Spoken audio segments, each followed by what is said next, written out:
नमस्कार विद्यार्थी मित्रांनो, या व्हिडिओमध्ये आपण बघणार आहोत क्वेश्चन 1 जो आहे तो बघा काय आहे दिलेला आपल्याला एक डिटर्मिनंट दिलेला आहे 1 2 3 4 अशा त्यामध्ये व्हॅल्यू आहे आणि विचारलेले आहे right the degree of the given determinant. या डिटर्मिनंटची आपल्याला डिग्री द्यायची सांगायची। हा क्वेश्चन मार्च 2025 च्या बोर्ड एक्झाम मध्ये आलेला आहे। हा क्वेश्चन चॅप्टर 1 जो आहे मॅथ्सचा linear equation in two variable त्यामधला आहे। तर बघा काय असा एक डिटर्मिनंट आहे आणि विचारलंय काय degree of the determinant.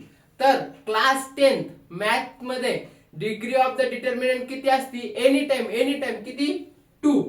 डिटर्मिनंटची degree किती असते? 2। बघा 1 2 तर ऑप्शन किती आहे? 2 क्लिक करा।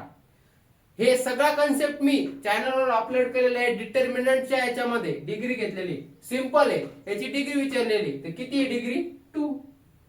हा बोर्ड एक्झामला आलेला आहे 2025 च्या मागच्याच वर्षी। ओके मित्रांनो, अशाच व्हिडिओसाठी आपल्या चॅनलला लाईक करा, शेअर करा आणि सबस्क्राईब करा। सर्व PYQ आपण घेणार आहोत, एक बाय एक व्हिडिओ येईल। धन्यवाद।